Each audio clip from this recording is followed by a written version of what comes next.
Hi everyone, this is JD McLean from Solarian Oddities. How are we doing today?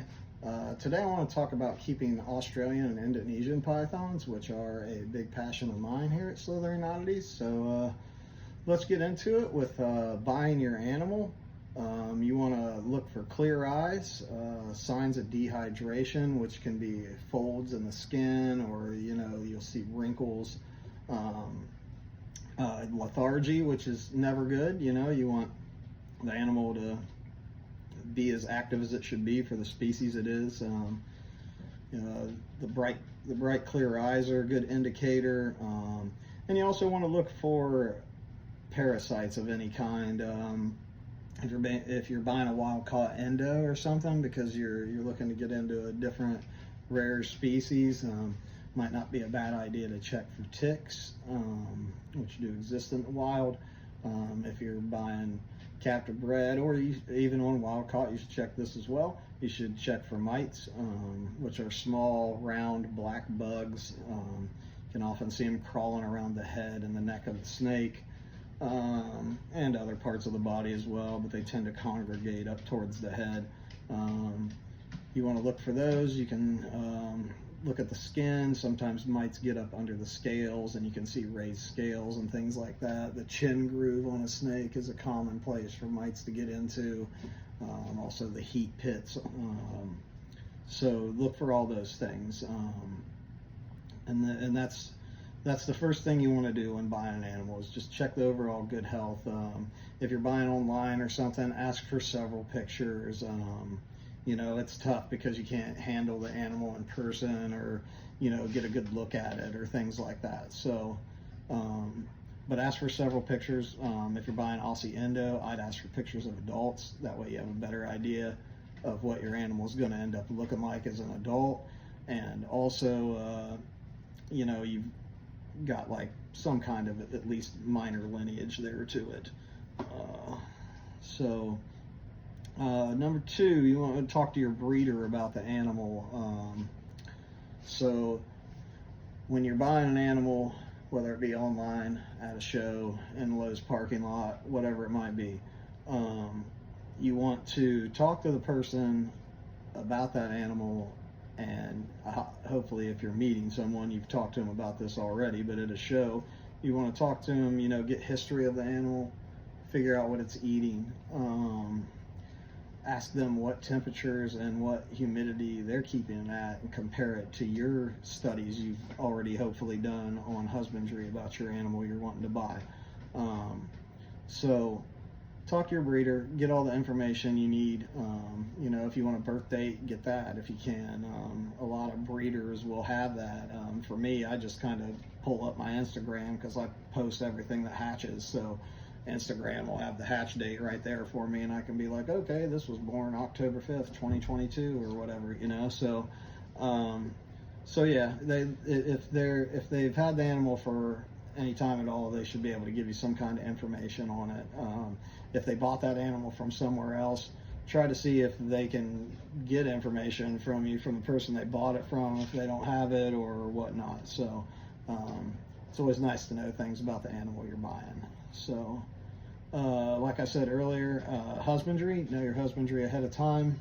Make sure that if you're buying an olive python, that you understand the husbandry of keeping an olive python, that it's not going to last super long in a CB70 or something like that. It's not going to work out well.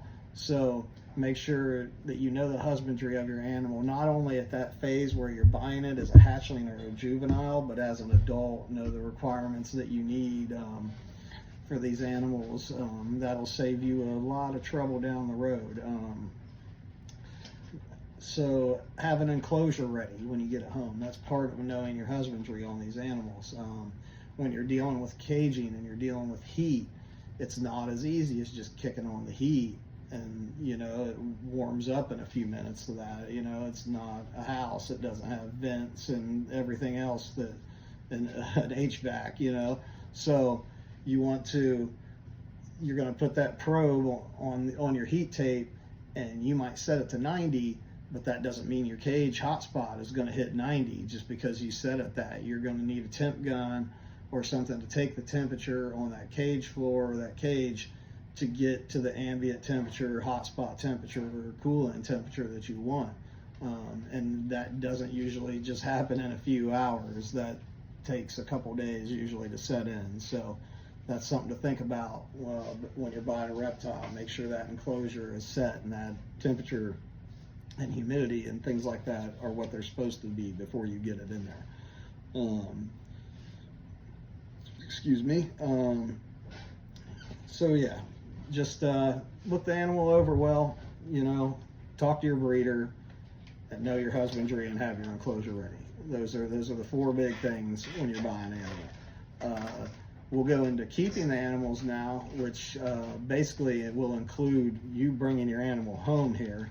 And the first thing you want to do when you bring your animal home is you want to put it on some kind of a paper substrate, whether that be paper towels or brown craft paper or plain newsprint. Those are the ones I prefer, because that way if you bring an animal home and you do find out later that it had some mites on it or something that you didn't see, you can easily see them and maybe get to combating it a little faster, which is super crucial when you're dealing with mites.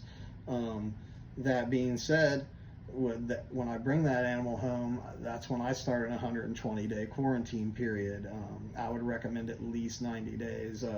Personally, I like to go 120. I've been burned after 90 before. Not saying that happens to everybody, and I must have looked over something at some point, but it's burned me before. So I just go 120-day quarantine period now. And during that 120-day quarantine period, you're going to be not just looking for mites, but you're going to be looking for signs of health problems, lumps or bumps on your animal, anything like that that could happen. So and then that's another area where that paper comes in. If there's like blood or something like that, easy to see on paper. So I know it's not the prettiest bedding, but it's honestly one of the best when you're quarantined. It's just paper. You just use paper.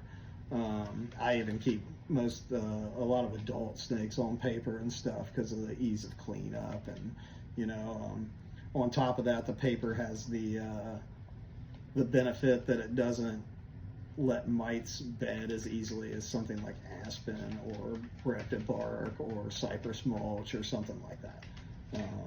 The mites need humidity to hatch their eggs as well, so that keeps it a little less humid, hopefully, for you when you're changing papers frequently enough. So you want to leave the snake alone for a little while, and not just because of this quarantine period, but I recommend leaving your snake alone for 5 weeks at least when you bring it home. And the reason for that is you want to get 5 meals down it in a row.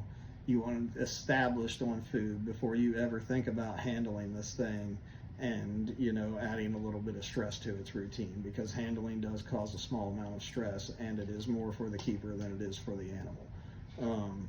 So you want to leave it alone, get it feeding well. Like I said, 5 weeks in a row is what I use. I do the same thing for like selling hatchlings.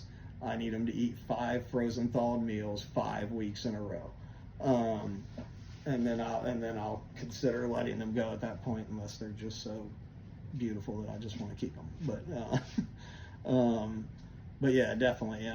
I don't like to offer up snakes to people that aren't doing well. That's just not good. You want people to be successful in this hobby, and I think a lot of times people have gotten animals over the years that maybe weren't the best animals they could get, and then they got frustrated with this hobby, and then I think this hobby gets a bad rap because of things like that.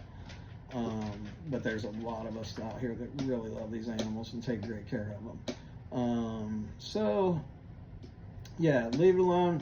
Once established feeding, then you can start handling it a little bit. Keep it brief, 15 minutes at a time, 3 to 4 times a week. Should get you the desired result that you want. And use common sense when you're handling. don't take your hatchling python out on a trip a half hour away with you. You know what I mean? Like it's not a dog, it's not a cat. You know, it's a python that needs a consistent environment. So yeah, just do things like that. Let's talk about keeping hatchlings and juveniles, because this is often, you know, that the Australian and Indonesian stuff, a lot of it gets a bad rap because of hatchlings and juveniles being nippy or defensive or reactive, or you know, musky or peeing on you or pooping on you, whatever you want to say when it's young.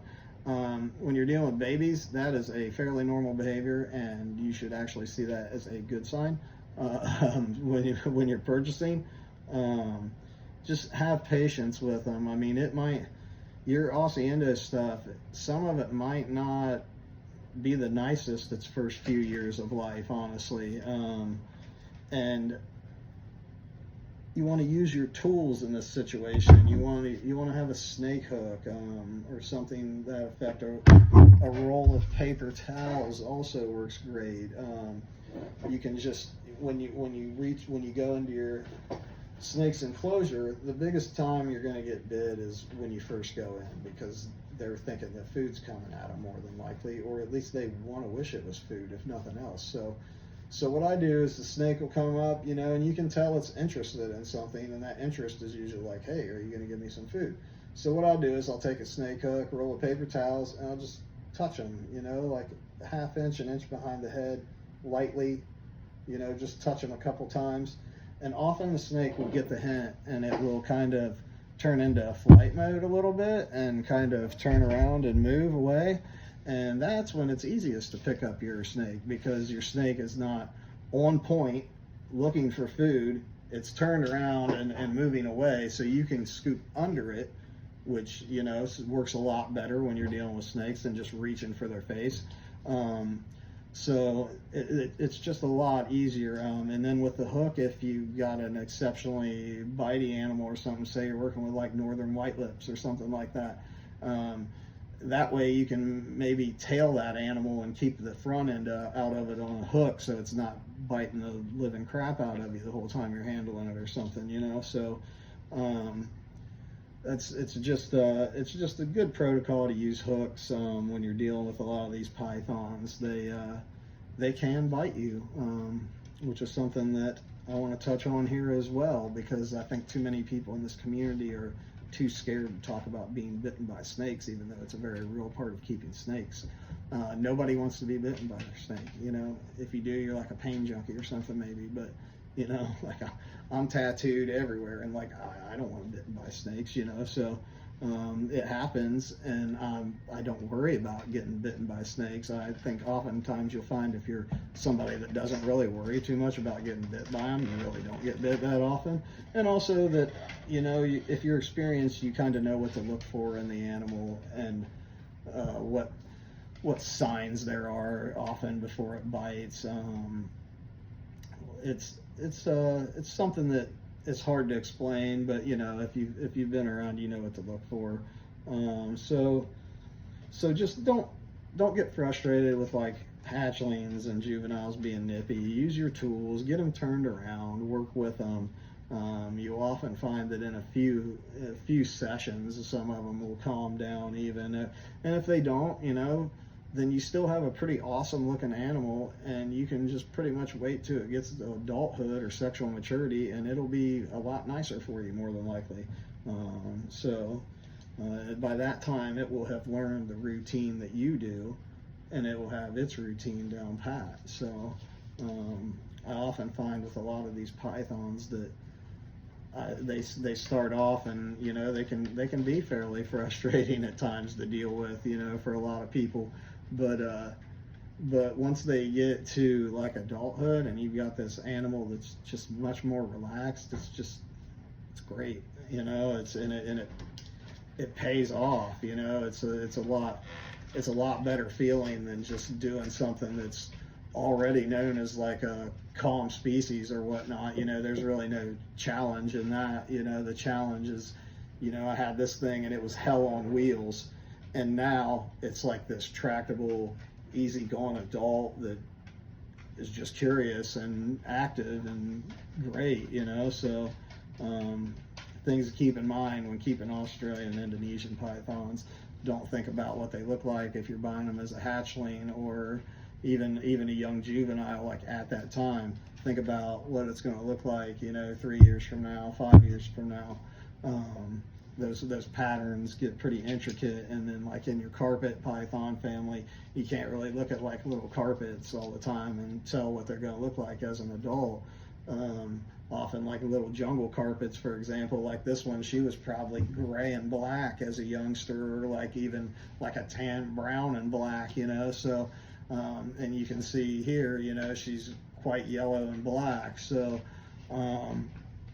there's certain species that they change a little bit as they get bigger. Or, you know, maybe you're like, oh my, I really love these baby Bismarck ring pythons. I think I'm going to spend $1,200 on one or whatever, you know, because it's this bright orange and black snake.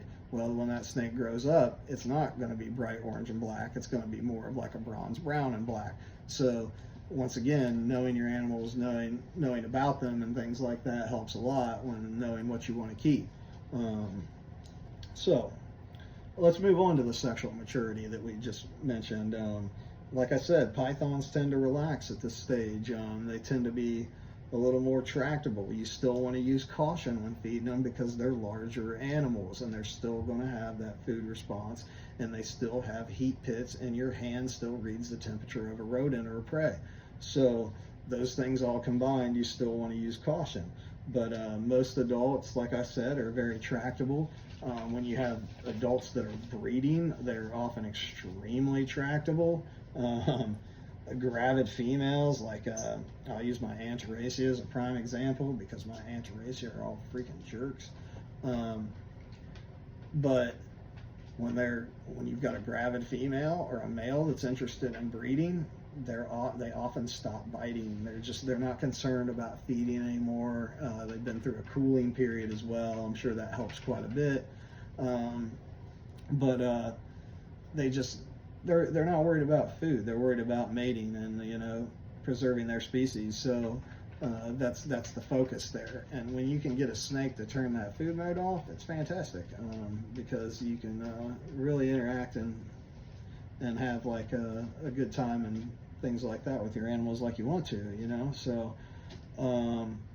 So in summary, you know, keeping Australian and Indonesian pythons, an overview of that would be, you know, for me, they display well, first of all. You know, like you can see this one sitting up on a branch up here. A lot of this stuff is like on your semi-arboreal level, so a lot of it's climby. Even your stuff that's a little lower on the level of semi-arboreal, like Anteracia, they still do some climbing and stuff, you know. So you can go as elaborate as you want with an enclosure, as long as it's meeting the needs of the snake and your snake's feeding properly and things like that. Or you can go basic, and, you know, I keep a lot of basic enclosures, and that works really well, especially when you're a breeder. You know, like I mentioned paper earlier, I like paper a lot when I'm breeding over something like aspen or cypress mulch, because I worry about, and it's happened, you know, like particles of the bedding. You know, when the male pulls his hemipene back in, he can drag some of that bedding in, which isn't great, and that could cause infections and things like that. So there's several reasons why you can keep a basic enclosure and it works. I think we knock people that keep basic too hard sometimes when they're giving the animal its true core needs a lot of the time. So they display well, like I said. You got interesting colors and patterns in Australian, Indonesian stuff everywhere, you know, and it doesn't take a super blast butthole surfer morph to make it either. They just look like that, you know. It's a thing, you know. So like if you're keeping Morelia, they often have their best colors at 3 to 5 years of age. You know, your Anteracia, they don't really color up until they're almost a year old.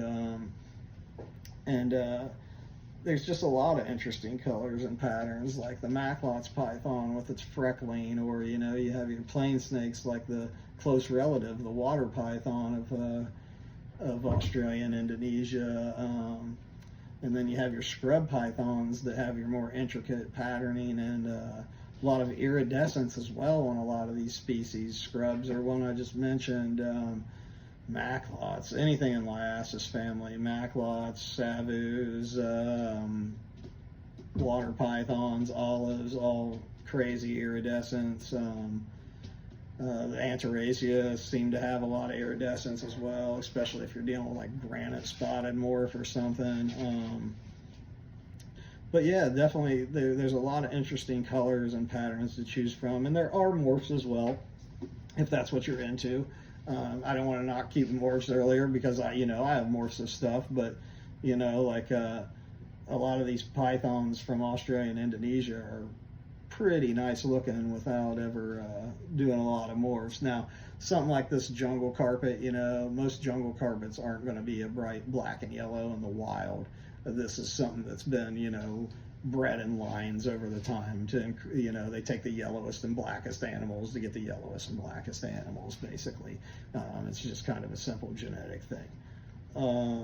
So, they're beautiful, curious, active pythons. I'd say like Australian olive pythons, for example, are probably the smartest and curious python I have or have ever worked with. Like your Macklots are fairly curious pythons, and active Bredeli, jungle carpets. Yeah, just super, if you want something that's not just a bump on a log or something like that, and you want an active python, this stuff's right up your alley, So the other thing that I really enjoy about keeping Australian and Indonesian pythons is that the first thing is that they challenge us as a keeper. So most of your people who are like your hop in and hop out people, something like this probably isn't going to work for them. It's just it's a little too advanced for somebody like that. People like that are better to stick with something like a corn snake, or if they're just trying something out once and they don't know if they're going to hang in there on it or not. Yeah, you want to go with something more like that. You don't want to jump in and buy northern white-lip pythons, or even something like a Woma python or something, with the way their food responses are sometimes. Some of this stuff, it as a python keeper, it wouldn't hurt to have some kind of experience with something like a ball python, or I don't know, like some Anteraceae would be probably a good start, even though they're not always super friendly. You want to go with something small to learn the behavior, because the margin for error is a little better there. You don't have as much margin for error if you're keeping a 16-foot retic as you do with a 3-foot children's python, and it's just easier to get out of the way of as well at that point. So, but yeah, I would say that some of these are definitely considered advanced species, and a lot of them I would consider intermediate species. I wouldn't consider a lot starter species. I would maybe put Bredeli in that category if the young weren't edgy here and there. But yeah, out of the Australian Indo stuff, I'm trying to think of a species that I could consider like a starter species. Anteraceae would be about the only one, just due to their size. Womas aren't bad, but if you're not ready for that food response, they're probably going to get you once or twice. I'm just trying to think what else I have here. But yeah, I mean, when you're keeping this stuff, you kind of got to know the deal too. You kind of got to know that, this stuff isn't quite as tamed and domesticated as like our African ball pythons, or even, honestly, even Burmese pythons. I know there's not as many of them around now due to the laws that passed, but when I was younger, they were the thing. They were everywhere. Ball pythons hadn't even really started being morphs yet and stuff to make that market. So, Yeah, so make sure you like and subscribe on the video. If you want to find us, we're readily available in the Ohio area, usually doing shows and things like that, or you can find us at Slithering Oddities on Instagram, or you can search for our Facebook page, Slithering Oddities. Coming up this year, we should have some fun stuff coming down the pipeline. I think we got some new species starting this year. I think we're going for 5 new species and a subspecies, or 6 new species and a subspecies this year.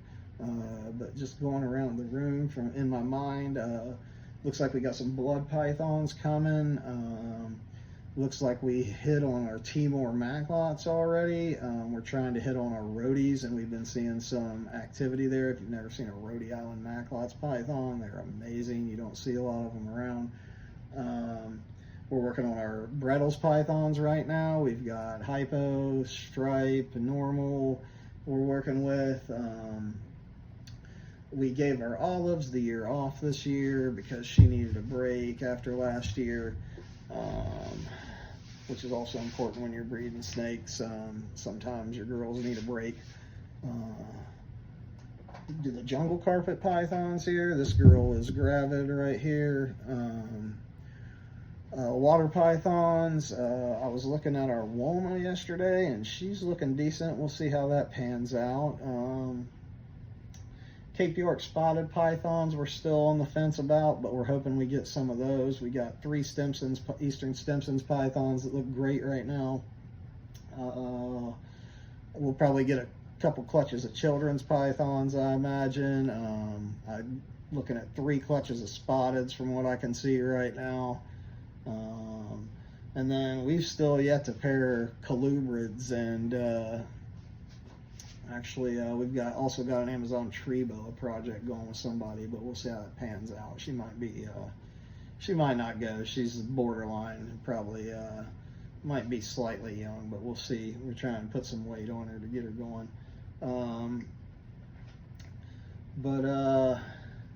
Yeah, with colubrids we'll have Mexican black kings, which we've done for a few years now, I believe.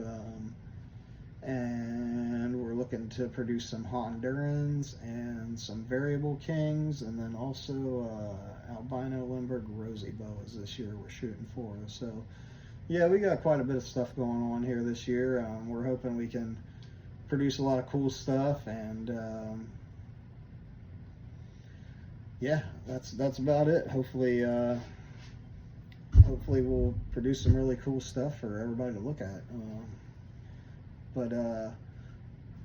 I was going to go over, I had a couple questions about things. I was going to go over feeding hatchling Anteracia in this video, but I think I'm just going to save that for a different video.